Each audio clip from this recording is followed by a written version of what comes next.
Republic of Namibia, who is present in this assembly. Permit me also to recognize the men and women who have organized this occasion, and those of you who have taken time to be with us this evening.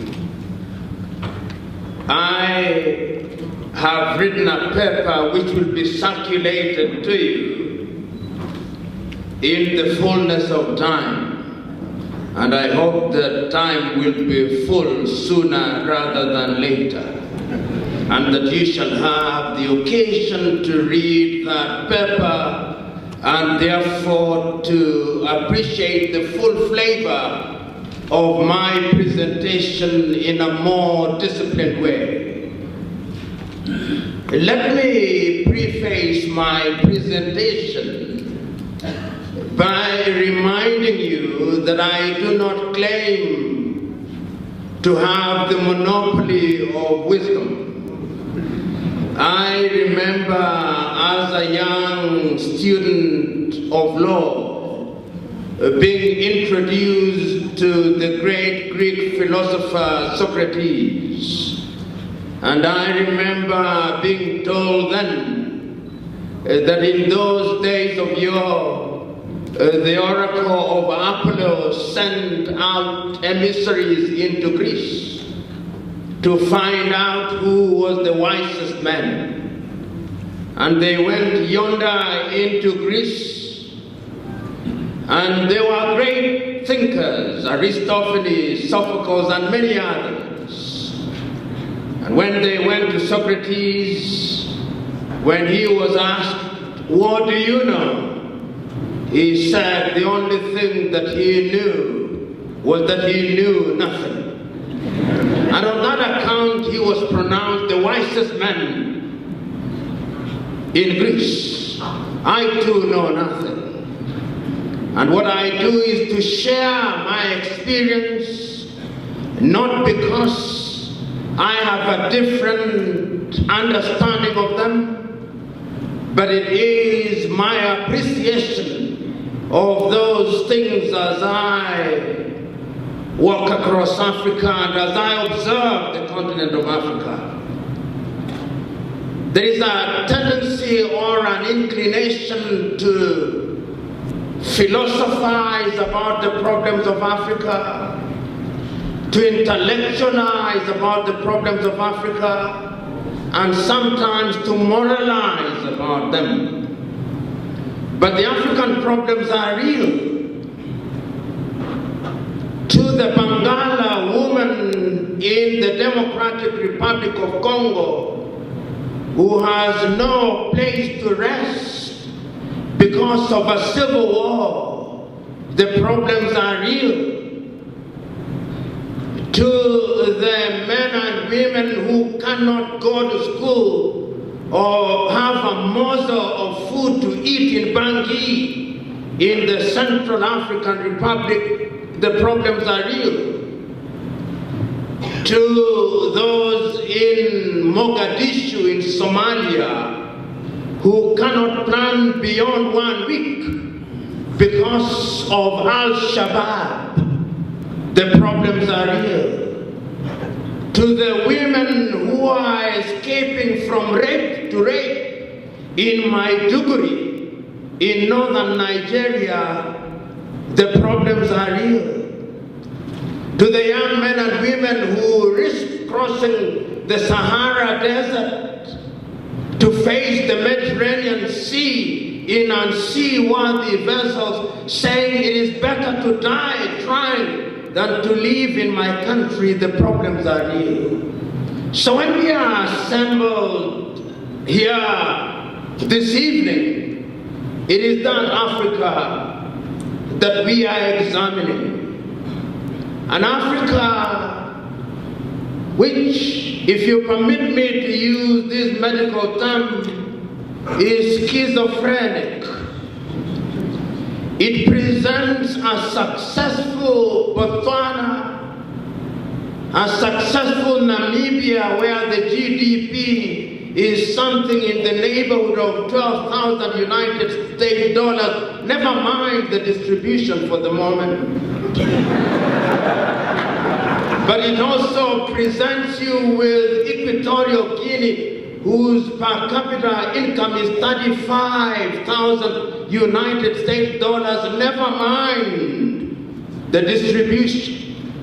But it also has Central African Republic, which is not at ease. It provides you with South Sudan, the youngest nation in Africa, where the Nuer and the Dinka have risen against each other, and they are slaughtering each other, even in hostels and in churches and other places of worship. That is the Africa that you have.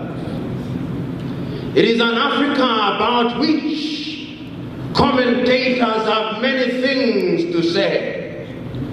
It is an Africa about which they say Africa is rising without ever asking for whom does it rise.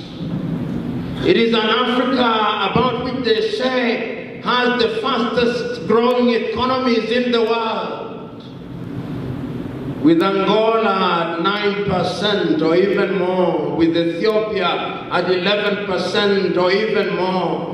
But tell the people in rural Angola and in rural Ethiopia that the economy is rising, they'll tell you that is voodoo economics. It is only economic romanticists who are writing papers in refereed journals that are talking about this, but on the ground, nothing is happening. They'll tell you about that Africa. And that is why, therefore, my presentation this evening is about Africa unleashing her potential.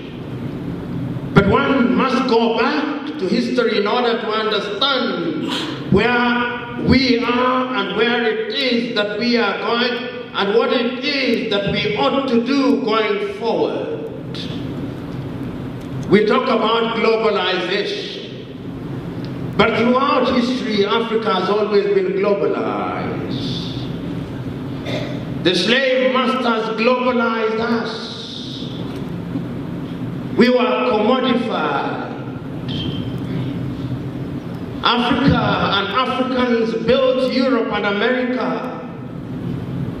Half of the population of Africa was taken away initially by the Arabs on the eastern coast, and ultimately on the western coast, and some from the southern coast, and taken in what was agrarian Europe and agrarian United States of America. And you built Europe and America by the sweat of their brow. When slavery lost her luster, the colonial project came about. European countries sat, as history will remind you, in Berlin, in a conference that sometimes is called King Leopold's Conference, and parceled out Africa with undue regard to the realities on the ground. Your country was given out to the Germans. And the Germans did not stop there. They went to Tanganyika and took Tanganyika, and they did not stop there. They went to Dahomey and took yet another slider from that western coast. Even Portugal, little Portugal, took big Angola, and they took big Mozambique, and they took Guinea-Bissau and Cape Verde, and their neighbors did not rest. They were Johnny-come-latelys, and they got a sliver of land called Equatorial Guinea. And the British and the French, of course, took the lion's share. The Italians tried in Ethiopia without success, but succeeded in Libya. And the Belgians, little Belgium, took the Democratic Republic of Congo. And once again, when colonialism lost its luster, and is always instructive, and this is how the world has always been very interesting. And in the morning I was talking about the American Declaration of Independence, which I love. The opening words say that all men are born equal, that they are endowed by their Creator with son unalienable right, that among those are life, liberty, and the pursuit of happiness.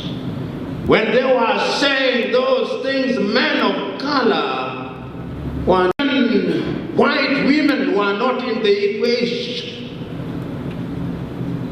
But they did not stop there. In 1945 in San Francisco in the United States, when the United Nations was being created and it was being said that well, we are all equal, 3 years later Henry Fafoot was in South Africa creating a regime as pernicious can be, saying that you Negroids who are present here are nothing but good for drawing water and hewing wood. And this country was to suffer under the weight of that regime. But it must always be remembered that the Africans who are resisting, the Herero resisted here. And almost half the population was decimated. It was not until very recently that the Germans apologized. In Tanganyika, the Maji rebellion, and in Kenya, my Kenya, the Mau Mau rebellion. So it was not as if we succumbed. We were forced.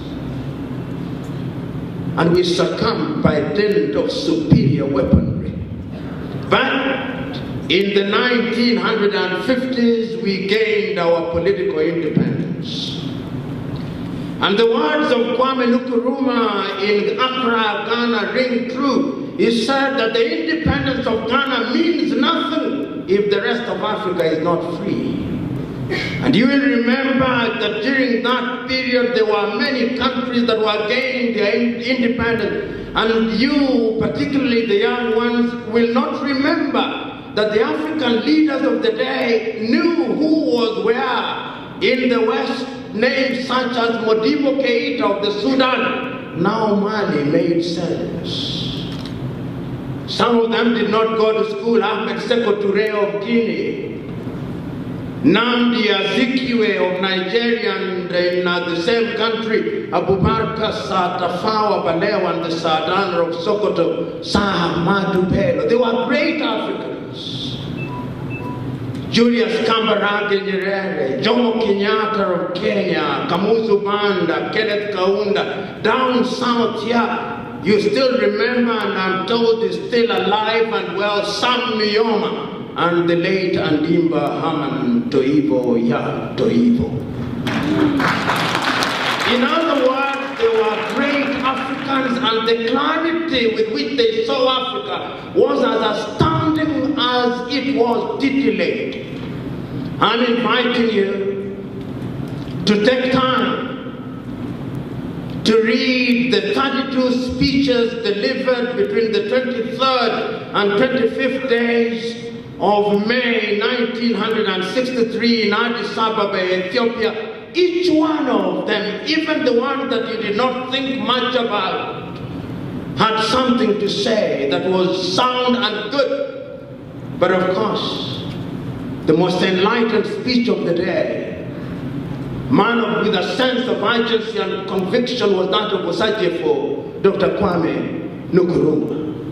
He exhorted the leaders who are present on that day, let us not leave this hall without one army, without one command force. Let us not leave here without one country with its capital in what was then called Leopoldville, now called Kinshasa. Let us not leave here without one currency. Let us do this because if we delay, we shall get used to our titles and our sovereignty, and the neo-colonialists will influence and divide us. Nkrumah was not a Jewish prophet, nor did he have the gift of prophecy. But he could see as clearly as one ought to have seen at that time that Africa could only realize their potential if Africa united. Oh, he was right. He was right. Because even before he made that speech, the neo-colonialists had started destroying Africa.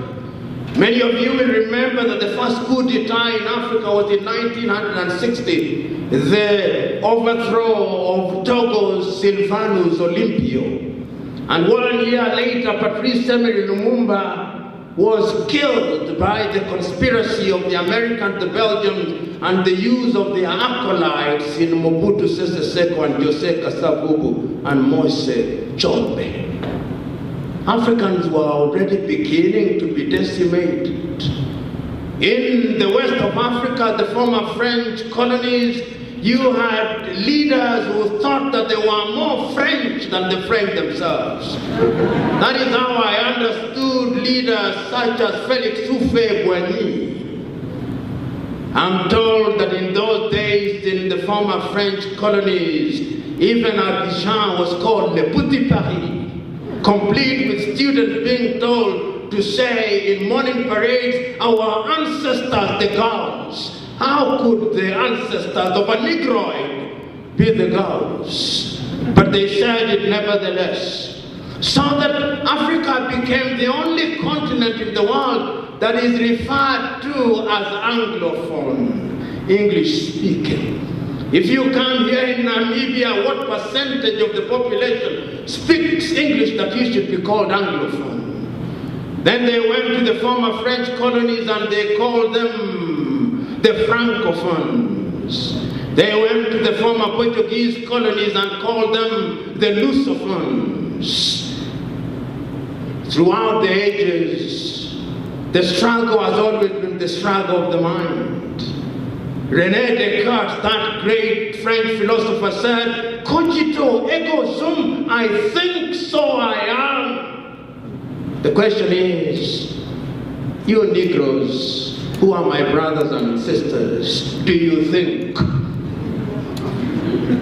Because those who are in the business of thinking, we see the results of the thought processes. And if we are thinking, in what direction are we thinking? Because if my history and memory serves me well, the promises of independence were clear. In 1960, we used to say that we have attained political independence, that we may fight disease so that we do not die young. That we are going to fight ignorance so that we do things on the basis of evidence, and that we are going to eliminate poverty because we want our people to live in dignity. The question is, are Africans liberated from disease? Even this good Namibia, your life expectancy is not beyond 53 years. That is a toddler in Japan. You are dying in your youth.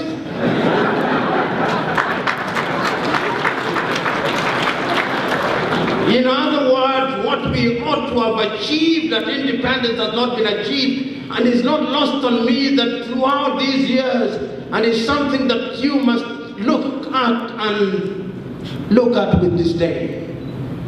Recently, a number of African leaders have been falling sick. And it's sad that they fall sick.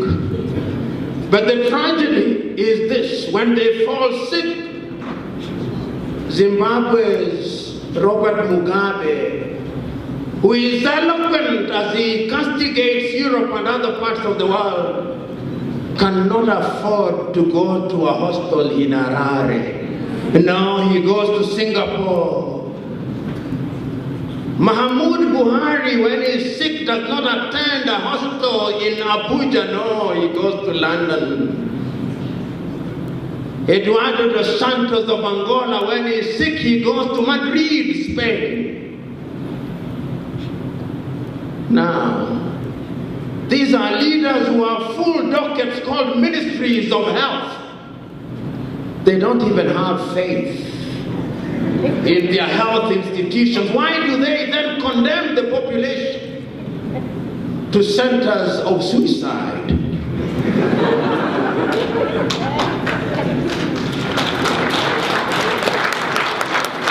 And as if that was not enough, many African leaders tell us on a daily basis that we have improved the education situation in our country. Oh, but ask them to take their children to those schools. No, their children will go to the United States of America. Their children will go to Australia. Their children will go to France. Their children will go to Portugal. So it is you and me who are God-forsaken who take our children to schools which are local. Talk of low self-esteem. African leaders have also become hunters and gatherers. Our ancestors gathered wild fruits. In this country, they must have gathered those fruits in the Namib and the Kalahari Desert. In Kenya, they must have gathered them in the Chalbi Desert. But today, our leaders are in the business of gathering cars and buildings and many things. And yet I remember one great philosopher saying that there are people so poor in the world that the only thing they have is money. And there is no shortage of such individuals in Africa, people who engage in primitive accumulation. You know, Alexander the Great died at age 33. He conquered half of the known world.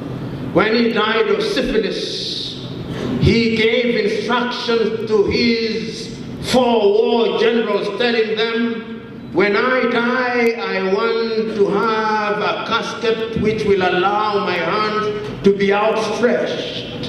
And when my hands are so outstretched, I want my casket to be carried by the best physicians in the world. And when they are taking my body to the grave, all the silver and the gold should be strewn on the path, that they may know that to the world I came empty-handed, and empty-handed I leave. If only our leaders would take courage, but they don't. They believe that they are immortal until death visits them. Our leaders have this habit of accumulating things. Shah Bedel Bokassa even had a bed of gold. But the tragedy is that when you have a bed of gold, even sleep will have deserted you. And what you must do is to take sleeping pills to sleep. But even then you cannot sleep. I'm submitting to us that the problem of Africa, as Chinua Achebe said, is simply and squarely a problem of leadership. That is the problem in Africa. And why do I say so? Experience has demonstrated without number that where the leadership is good and sound. Greg Mills, the great South African, advising Paul Kagame and writing after the event, says that the problem of Africa and the reason why Africans are poor is because their leaders have made that choice. He says that poverty is now optional, but the African leaders have made the choice that they are going to worship at the altar of the gods of poverty. And I'm submitting to us that experience has demonstrated that poverty can be dealt with. If you look at other civilizations, you remember at one time Turkey, which was then known as the Ottoman Empire, was called the sick man of Europe. When Atatürk came in Turkey, he became a dictator. And when he was asked, why have you become a dictator? He said, I've become a dictator that there may be no other dictator in Turkey, but that Turkey should rise up from the morass of poverty. And today, when you go to your supermarkets, you get things called Ramptons from Turkey. They even have Turkish schools in Africa. That is Turkey built and midwifed by Atatürk. Leadership is the solution. We are quick to point out Singapore. When Singapore was being forced out of their union with Malaysia, many an obituary was written about Singapore. It was said of Singapore that it would go nowhere. This backwater city-state. But live when you recognize that when you marshal your people and lead them into some direction, then they will realize their potential. Today, Singapore has a per capita income of nearly 35,000 United States dollars, and it is properly distributed. It is properly distributed. But the problem of Africa, if you allow me to digress a little, is that the per capita income in Africa doesn't begin to tell the story. The GDP of Africa doesn't begin to tell the story. Because one African leader or one African government minister owns more than his entire village.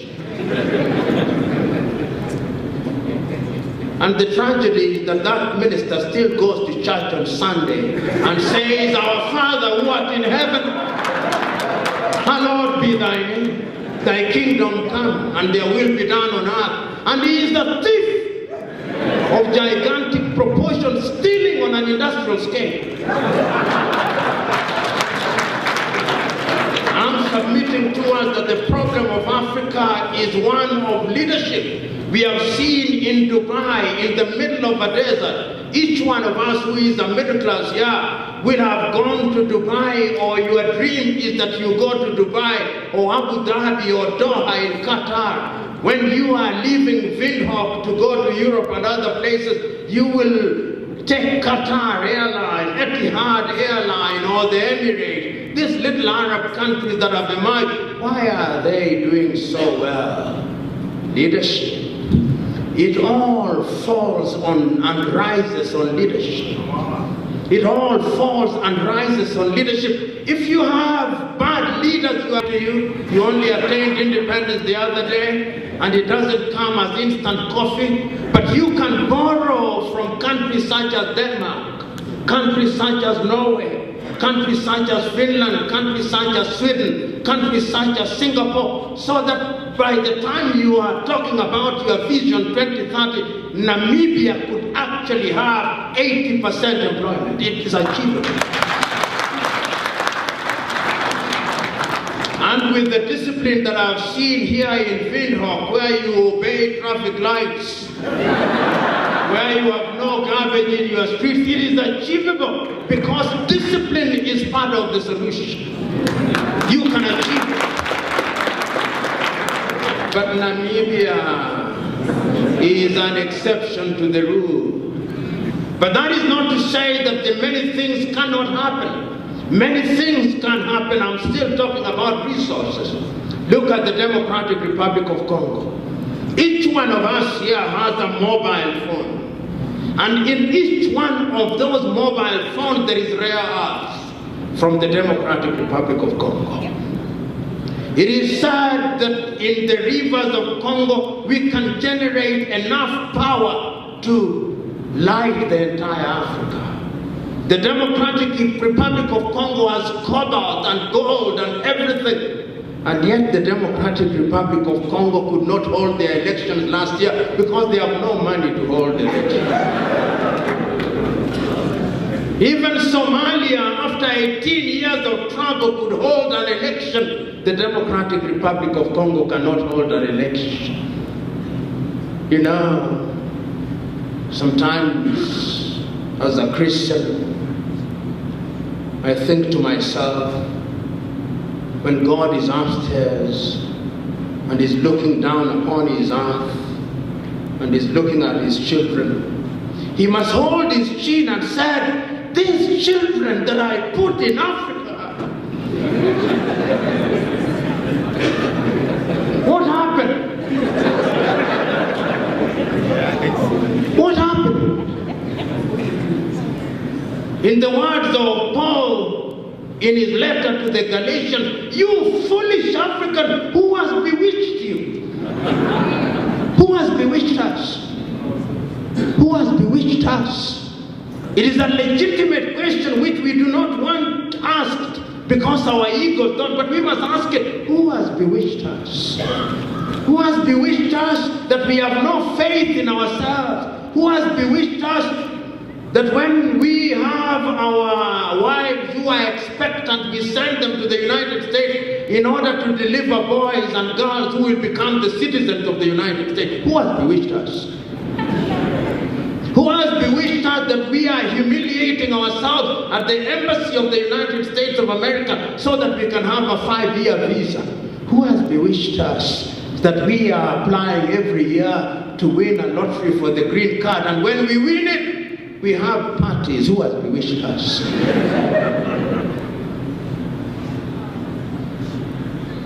These are painful questions, particularly for the younger generation. Who has bewitched us that our young men and women are risking limb and life, crossing the desert from Nigeria, Niger, and Chad, and Mauritania, and Mali, and dying in the Mediterranean Sea on the belief that when they land in Italy, their lives will never be the same, and the best they do there is to flip hamburgers. Who has bewitched us? Who has bewitched us that it is the European leaders who are meeting in Germany to determine how can we do, on what can we do for these Africans? And yet we have leaders who, if you do not address them as His Excellency, you could be charged with treason in some countries.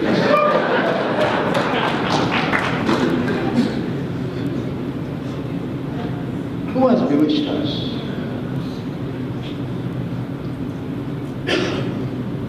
Who has bewitched us?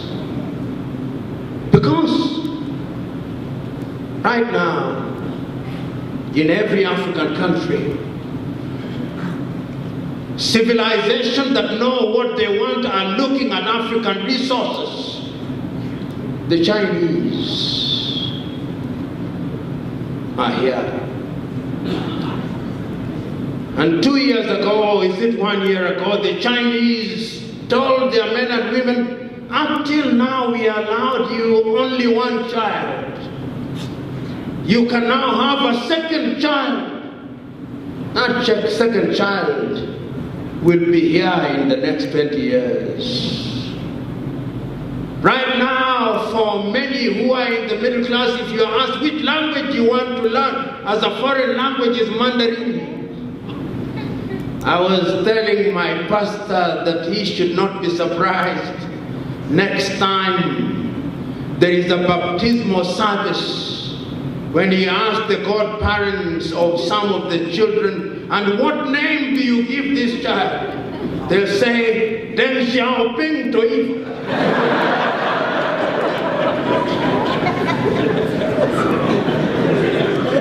In other words, culturally we are being reconquered again. We established the University of Namibia, we established the University of Nairobi, the University of Dar es Salaam, complete with civil engineering, but even your beautiful road here in Namibia, taking us to the airport, is being done by the Chinese. Our beautiful road in Nairobi, Kenya, which we call the Thika Superhighway, was done by the Chinese. The road in Uganda from Entebbe to Kampala is being done by the Chinese. The port of Tema in Ghana is being done by the Chinese. The airport in Ghana is being done by the Chinese. Oh, the Chinese. Oh, the Chinese. Where are our engineers? Where are our doctors? Right now, I would not be surprised if at the University of Namibia there is not an institute called the Confucius Institute. There are Confucius Institute at the University of Nairobi, at the University of Dar es Salaam. The Chinese know what they want. And throughout the ages, those who know what they want get what they want if they work at it. The question is, do we know what we want? How can we possibly know what we want if we don't even know in the first place? And once again, I'm saying that the leadership is at the very heart of it. You know, African countries have many ethnicities. Here in Namibia, you don't have the problem in that major sense. In my country, in Kenya, we have it, but we have succeeded in managing. In Tanzania, 120 ethnicities, but Mwalimu Julius Nyerere was very clear that if you want things to divide you, you'll always get them. Therefore, we must look for things that unite us. And I'm submitting to us that Africa will only realize the potential if we who are assembled here, particularly those of us who have gone to school. You know, it used to be said that we should think out of the box. I'm submitting to us the time has come that we must think without the box. We must throw away the box and begin thinking, because we do not know who brought this box. But we are being told to think outside of. It used to be said that we must heat the iron while it is hot. I'm saying no, we should heat the iron so that it becomes hot. In other words, I'm saying we must begin to do things differently. We must begin to do things that will liberate us. In agriculture, what are we doing in agriculture in Africa? Who makes your seeds, Syngenta and Monsanto? Who supplies you with water? Coca-Cola. Who supplies you with chicken? They get chicken here in Namibia, and then they call them Kentucky Fried Chicken. Why they are not called Windhoek Fried Chicken, I've never understood. We must begin to feed our people, and Africa can feed herself. You talk about unemployment. Why can't we employ our young men and women in the agricultural sector? The South Africans are doing it in the wine areas. Why can't we do it? If the Israelis are engaged in dry land agriculture, I'm told that Sam Nujoma, when he was in the bush and even when he became the president, dreamt of a Namib and Kalahari desert that would be green. Are those dreams not valid? Is it not possible to convert the Kalahari desert into a green environment? Is it not possible to produce food that can feed SADC? Why must we limit our thinking? Those of you who are leaders here, those in parliament, sometimes I'm beginning to debate and to ask myself, this thing that we call parliaments, with due respect to those who are parliamentarians, can we not re-examine them so that we stop wearing wigs in them, so that they begin to respond to our realities? In other words, we can forget the form and look at the substance. Is it possible that we infuse this into our governance structures? Is it possible? I'm just asking and agonizing. Is it possible to do things in a different way so that we achieve things in a manner that we understand? Because Alexander Pope once said, a little modernity is a dangerous thing. Drink deep the western spring or taste not.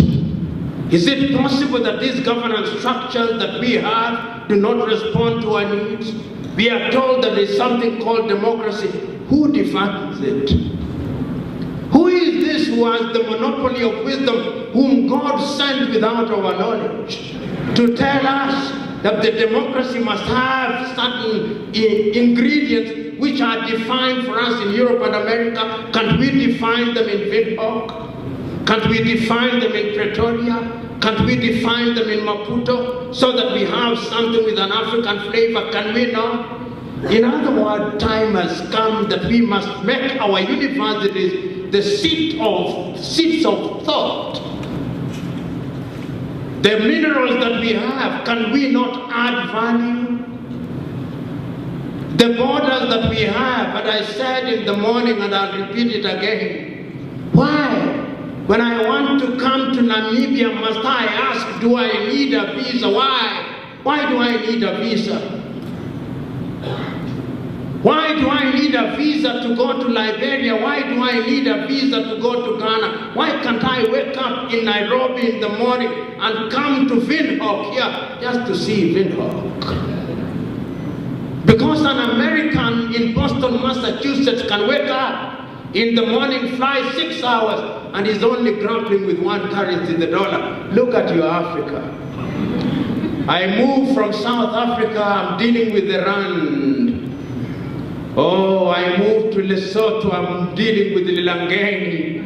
I moved to Zambia, I'm dealing with the Kwacha. I moved to Mozambique, I'm dealing with the medical. I moved to Malawi, the Kwacha. I come here with the dollar. I moved to Angola, I'm dealing with the Kwanza. I moved to the Democratic Republic of Congo, I'm dealing with the franc. I moved to Nigeria, I'm dealing with the Naira. I moved to Ghana, I'm dealing with the cedi. I come back to Zimbabwe, you don't know whether you are dealing with the dollar or the yuan or the pound.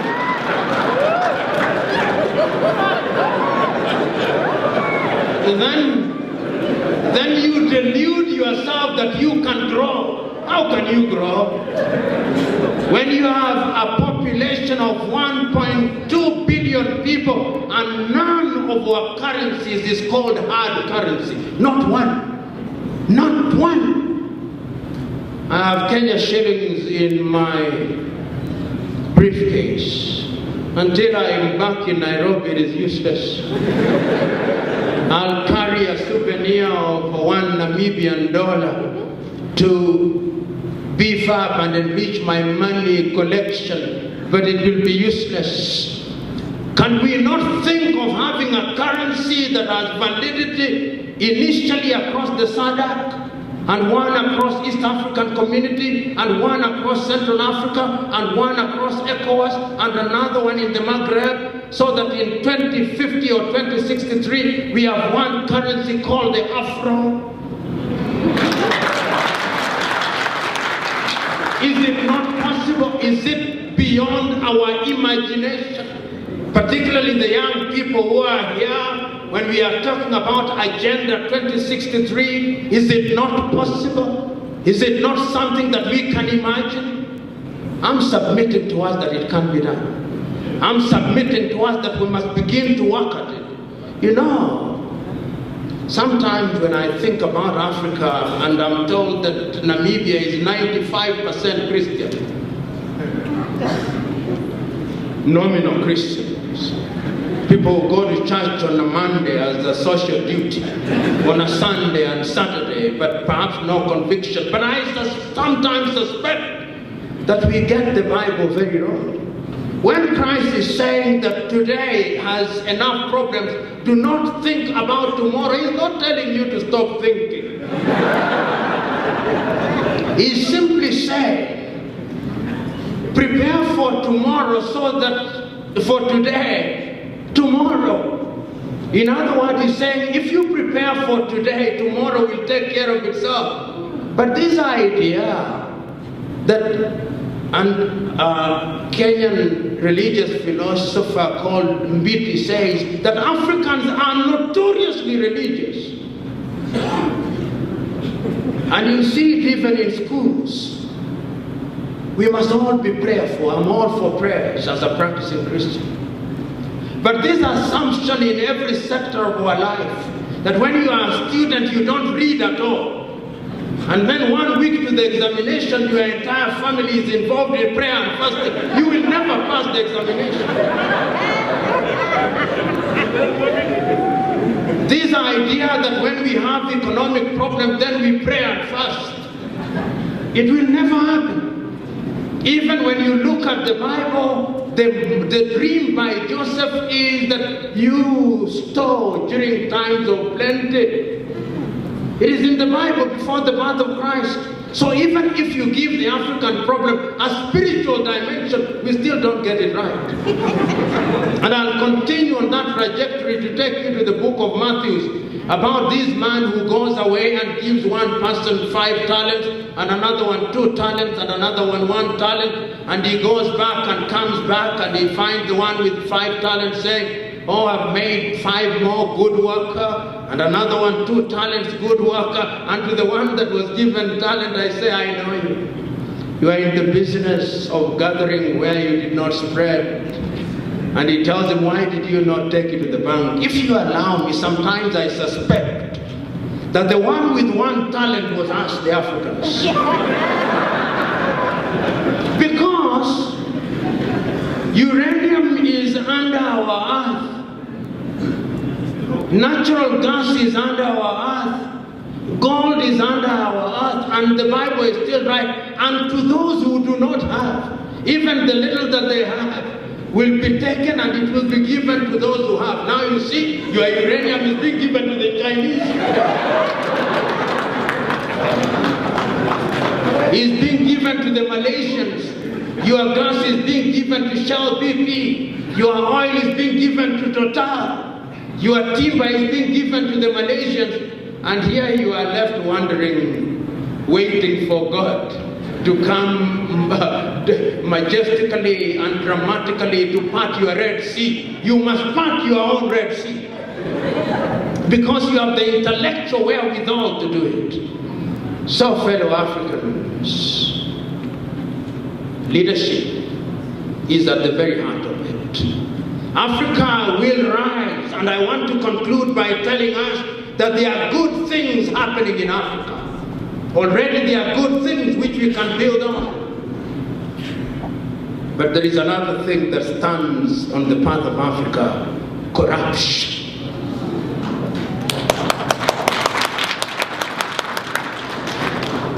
You know, charged the wife and he was convicted and sent back to Nigeria. When he went back to Nigeria, he became the governor of the Delta State. Africa's affinity for electing thieves into public office is legendary. He then stayed, having stolen in Nigeria. He wanted to buy a private jet, and he made the mistake of going to Dubai. He was arrested in Dubai, he was taken to England, and he was convicted, him, his wife, and his girlfriend. He served his term and was released early in the year, and he wants to contest again in Nigeria. Recently, the former Minister for Petroleum in Nigeria, Ms. Madueke, who is now being indicted in London, in Italy, and possibly in the United States, had 37 flats seized in Nigeria alone. Many of you may have one flat which you are struggling to pay mortgage every month. You receive orders that you are going to have the thing taken. Madueke had 37. You have 14 regions in Namibia. He could distribute to every region one flat, and still she has others. That kind of primitive accumulation is what is killing Africa. We must tell Africans, as Mwalimu Kambarage Nyerere said, that the privilege and honor to serve is not a privilege to steal and to engage in thievery.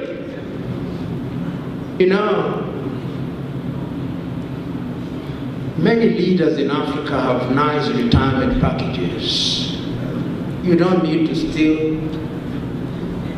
You don't need to steal at all. You only need to serve in dignity.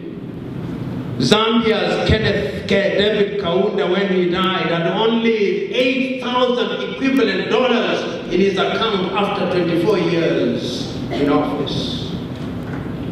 $8,000 only. That is pocket change for one of your councillors here in Namibia. That is what they use for lunch by our government ministers in several African countries. Primitive accumulation. The writer in the New African says that he looks forward to the day when Africans shall liberate themselves from corruption, so that Africans may say, like the man in the Bible says of death, "Oh corruption, where is thy sting? Where is thy sting?" I look forward to those days. Unfortunately, a number of African countries are beginning to move in that direction. You go to Botswana. Ian Khama is doing a good job. Ministers are getting jailed. There is something that we are fond of in Africa called civic education. People know that corruption is wrong. So you educate them, and after you have educated them, they wonder what is wrong with you. The best civic education is to arrest one or two cabinet ministers, take all their property and send them to jail. And that is the most civic education. Because the people will know that there are no sacred cows. In Rwanda, Kagame is sending them to jail. In Tanzania, John Pombe Magufuli is sending them to jail. We need a few cabinet ministers in jail.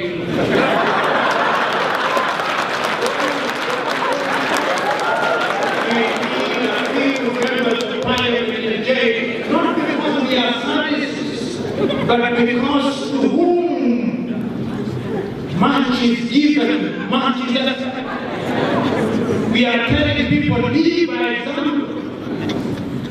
And we are telling you, as I conclude, the young men who are here, and the young women who are here, Mwalimu Kambarage Nyerere said that when you are looking for leaders, look for the following qualities, or the following things in those who want to be leaders. Do they love power for its own sake? If they do, reject it. Do they love popularity for its own sake? If they do, reject them. Do they love property for its own sake? If they for its own sake, if they do, reject them. Do they love pomposity for its own sake? If they do, reject them. In my view, African leaders must now be liberated from the feeling that they must have all these trappings of power. First lady, I'm very happy with you. In many African countries, being the first lady, there would have been men and women who think we are murderers in this assembly because they are protecting you. Why should you be protected from your people? You have come in simplicity. I encourage you to continue.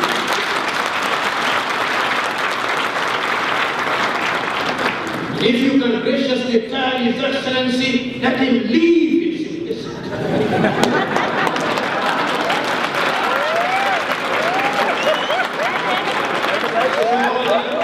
And I'm told that he does. So that when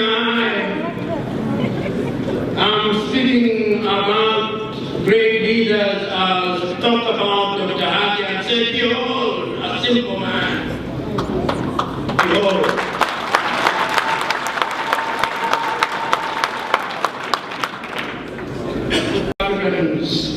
Our continent is, in my view, can be used very effectively to create new cadres of leadership. I've seen that happen in countries such as South Africa. I've seen that happen in countries such as Angola through MPLA or Mozambique through Frelimo. And it is possible, therefore, that under SWAPO, it can happen. And I was saying in the morning that one of the things that your country is already doing, which I think is a good thing, is that leadership is becoming a relay race. President Nyoma served for his 15 years. President Pohamba served his 10 years.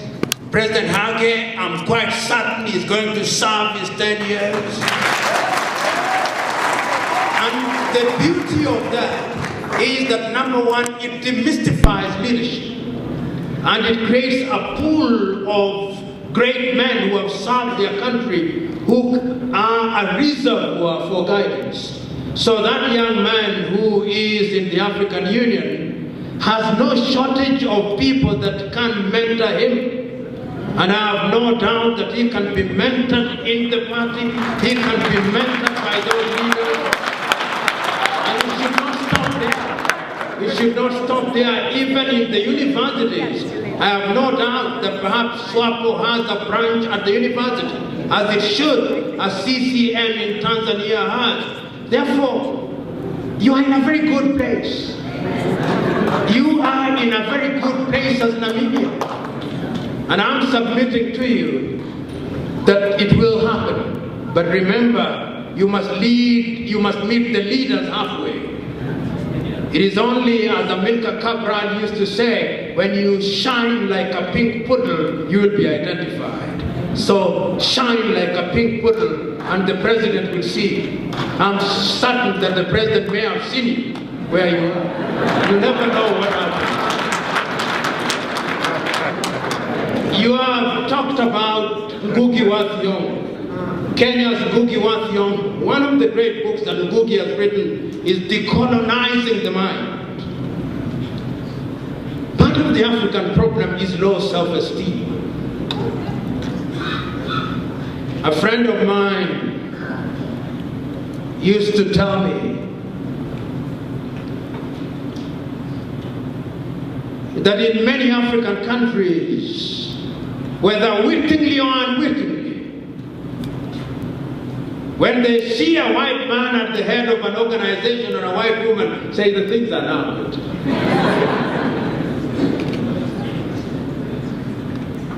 When you see a white pilot entering the Namibian airline, you say things are now good. It is a function of low self-esteem. And I'm submitting to us here that until the day that we of the Negroid race begin to think that we are not children of a lesser God, we are not going to realize our potential. What I'm saying is unpalatable, but it is the truth. In my own country, in Kenya now, my fellow Negroids run down the Kenya Airways. We have not now brought a white man to create order. And somehow, order will come somehow. Our Kenya Airports Authority is now headed by a white man, and somehow order will come. I'm submitting to us, you fellow Negroids who are in this room. This is why Martin Luther King Jr. used to say, the mind is the standard of the man. Why are our young men and women running to go to Europe and America? It is because the Europeans and the Americans have created order. Why are you not running to Nigeria? Why are you not running to Congo? That is my answer to that question. Trade. You know, the Chinese are to be admired. In my own lifetime, I've seen China rise from a backward country with no technology to conquer the world. In the area of mobile telephony, in the next few years, each one of you will have Huawei or Techno. China.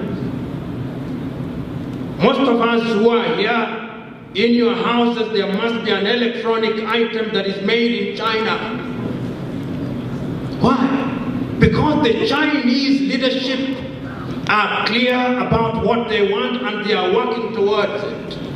What am I saying? That Africans don't realize their potential because Africans in their collectivity have not identified, and if they have identified, they don't work towards what they want as it should be. Look at free movement of goods. Within the SADC and the SADC protocols, there ought to be free movement. And a country such as Namibia, with a population of no more than 3 million, if no more than 3 million at the very best, how can you realize your potential within intra-African trade? It is through SADC. Namibia can identify her niche, and within SADC, immediately you have 60 million South Africans, immediately you have the Angolan population, you have a market of 100 million. And how do you achieve that? To remove tariff and non-tariff barriers. How do you achieve that? To ensure that there is free movement of labor. How do you achieve that? To ensure that we produce items that can be sold here. You are selling beef to Europe, and the Europeans will ensure that before you sell your beef, they want to know when that cow was born. We now have birthdays for cows. They want to know the anniversaries when the cow was inoculated. In other words, from the cradle to the plate, they want to know the history of your cow. That cow could very well be sold to Malawi. I'm not saying you compromise standards, but I'm simply saying that you have a market here which is unexplored. I'm saying that there are many things that can be done. And if we can achieve intra-African trade even up to a level of 40%, then we would begin to have what one would call hard African currencies. Look at a country within your region such as Swaziland. And I said this before. In my own view, those who are in government should ask themselves, when they are negotiating with a country like China with a population of 1.2 billion, do you think that Swaziland can meaningfully enter into a bilateral relationship with China? It's a joke. It's a joke, with due respect. Why do I say it's a joke? Because you have a population of 1 million, the purchasing population is possibly not more than 1/3, you don't mean anything to China. But if you negotiate the bilateral within the context of SADC, then it begins to make sense. If you begin to negotiate the bilateral, if you are Benin in West Africa, and you are negotiating with the European Union, negotiate the bilateral within ECOWAS, then you are protected by ECOWAS. But what happens is that the Chinese are very clever people. They'll always have two agreements. One is the Chinese version, which is the authentic version, and which sometimes has details that you don't have in the English version. So that when it comes to interpretation, they go back to the Chinese version. And you lose 10 out of 10 times. I know the Chinese were building in Kenya one of the roads, and they have this thing. And you know the Chinese are clever. They come with the money, so you can't refuse. They come with the money. They say, they design, they say, no, we design as we build. And when you are designing as you build it, you start with 20 billion, by the time you are finished it's 40 billion. In other words, we must recognize that which is in our best interest. Several years ago, in 1998, as a young student of the WTO rules, I was invited to a meeting in Grand Bassam in Cote d'Ivoire by the office of the Prime Minister of Cote d'Ivoire. And what amazed me is that that meeting was a meeting of French-speaking West African countries guided by France on what position the France and the French-speaking countries were going to take at the high-level conference in Seattle in the United States of America. How? It means, therefore, and when you go there, you find the Japanese have a delegation of 200 people, with 10 of them in agricultural subsidy on tomatoes and onions and rice, and Africa has a delegation of 5. 3 of whom have no idea what WTO is. The very first thing they ask when they arrive in China is, where is the biggest mall? How can you negotiate? The Chinese and the Japanese are prepared to meet with you up to midnight for 24 hours. Because they have teams that are negotiating. And what they do is that they bring you things to sign at midnight. And meanwhile, you're getting a lot of sake you are drunk. So I'm submitting to us, and this is a question of leadership. Leadership is about recognizing. And I've never, you know, one of the things that I've never understood about most African leadership, get the best men and women, the credit will go to you. You consult me. Who knows me? You consult me in my room, you pay me some $3,000, $5,000, I'll be very happy, I'll pay school fees. Nobody knows me. It is you who is known, it is you whose wisdom will be praised. So the first thing that African leaders must do is to respect talent. You start squeezing the juice out of talent. And if you remember that America do on a daily basis. In my younger days, in 1990s, I had the privilege as an intern working for Julius Nyerere when he was no longer the president. And what amazed me about it, as a even as a young man, he asked me, what should I do? And he's asking you not because you know better, but he's simply bouncing off his own thoughts and new on the mind of a young, enthusiastic, and self-conceited young man. But even from that, he gets something. And I'm submitting to us that that is very important. The second thing that I want to say, leadership is also helped by the quality of the people who follow. Part of the African problem is some of us, we who are led, we are like donkeys. You can't pull us. You pull us in the right direction, we want short-term solutions. You know, Namibia gained independence only a few decades ago. If you are looking for instant coffee solutions, it will not happen. There are certain things that it is only your children and children's children who will enjoy. And I've always said that our contribution and duty is we should have a generation that plants the seed, a generation that waters the seed, a generation that prunes the tree, a generation that enjoys the shade. That is how it is done. That is how it has been done throughout history. So intra-African trade is great, and I believe that is beginning to happen. You can see that in ECOWAS. SADC had a meeting recently in East African Community. We think that we may have a single currency in the year 2017, and I think that would be a very good thing. If we had a single currency in the 5 countries in East Africa, it would be a good thing. I know that you here have a Vision 2030, and I believe that Vision 2030, the problem with Namibia is that the world now believes you are rich.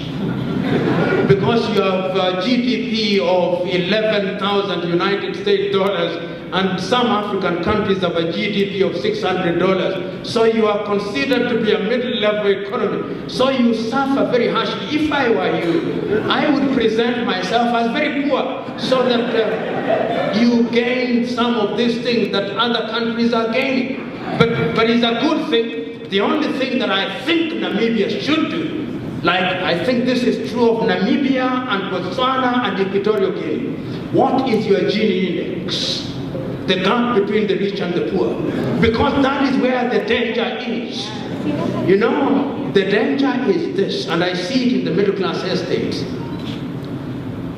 That you have a large population that is poor, and you have this middle class that is very rich and doing very well, so you begin building walls around your houses, complete with watchmen and panic button. But I've always said that when the people come, you will be so panicked that you'll never remember where the panic button is, and they'll come anyway. So what is the solution? The solution is, let us reduce the gap between the rich and the poor.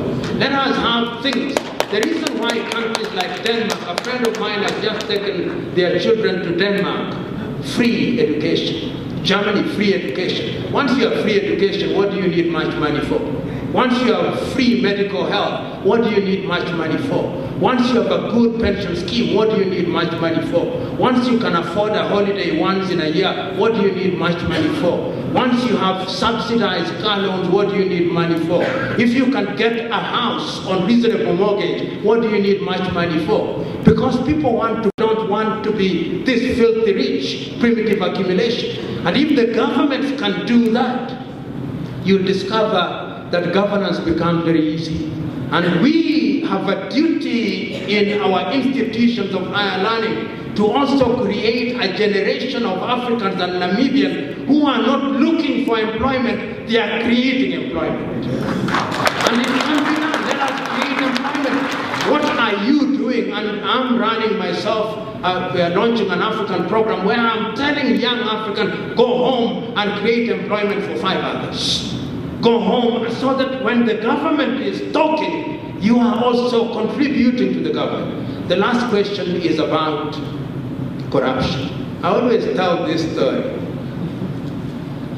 In Africa, if you see a head of corruption who is appointed for 5 years and he serves for 5 years, he is not fighting corruption at all.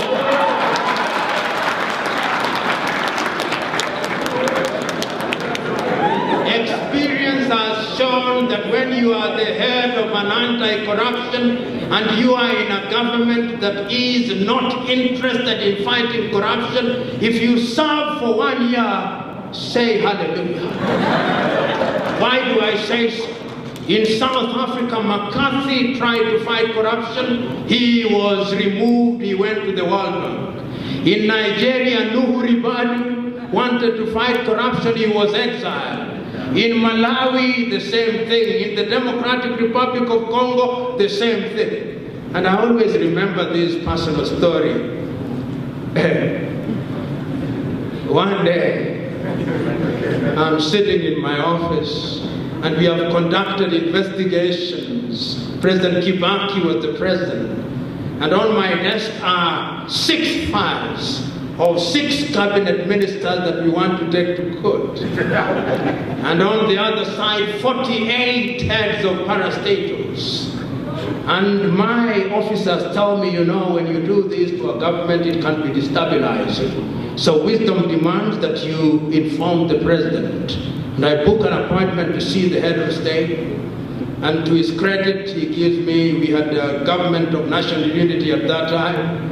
And I go to the president, and the chief of staff is there, and I told him, Your Excellency, I would prefer to speak to you alone. And to his credit, he moved away. And I told His Excellency, this is who I have. We intend to go to court, but there are 2 impediments. Remember that I must send these files to the Attorney General who sits in your cabinet, and it is your own cabinet that must approve, and there are 6 cabinet fellows. I'm now, in a manner of speaking, Your Excellency, telling the hyenas to hang themselves. And with the help of hindsight, I ought to have used the kind of language. But the exuberance and the enthusiasm of a crusader sometimes takes away the wisdom. So the president tells me, and our president had a lot of sense of humor, he tells me, go and do your work. I asked myself, I expected enthusiastic support. I did not get it.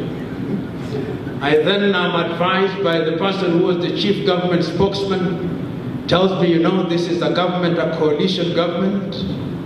Go to the prime minister across the road. And I walk to the prime minister who comes from my ethnic group, and I begin to speak in English, and he turns me back into my mother tongue. And this is what he asks me: how many people from my side of the coalition?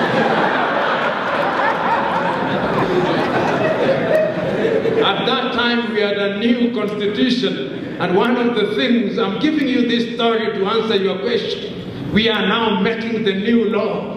And in the new law, we ask for a new structure, and those who are there, cabinet ministers, a subcommittee of the cabinet that is looking at the new law. And before the meeting starts, I raised my hand to the chair and said, I have an objection. He says, what objection? I said, 90% of you here are under investigation, and therefore you have no moral authority to talk about this law. I was then asked to excuse myself. The following day, the law was amended at midnight to abolish my office and that of my 4 directors.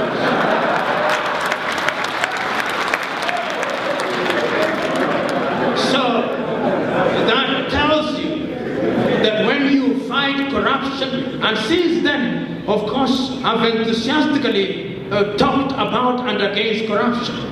But there are African countries where anti-corruption authorities are working. I'm not very familiar with the workings of the anti-corruption authority here in Namibia, but I know as a fact that in Tanzania they are working. I know as a fact that in Botswana is working. I know as a fact that in Mauritius it is working. I know as a fact that in Nigeria it is beginning to work. I know as a fact that in Rwanda it is working. In other words, I'm saying, the magic bullet is political will. And in this regard, let me tell you, wherever in the world, the institution of the president, that is where the tone is set. Once it is known, as Nyerere said, that the State House is a holy place, and there is a high priest there who brooks no nonsense, everybody will fall into line. Everybody. Saying this out of experience, because corruption is pernicious. Corruption is dangerous. If you see people dying in hospitals, those who have engaged in corruption are the murderers. If you see children not going to school, those who are engaged as ministers of education are the ones who are responsible. Corruption is what continues to undermine Africa, and we should not joke with it. We should not joke with it. Those are my answers. And let me tell you one thing. I've always said that if you want to fight corruption in Africa, you must be prepared to die. You must be prepared. If you are not suicidal, don't choose to be an anti-corruption. That is my answer.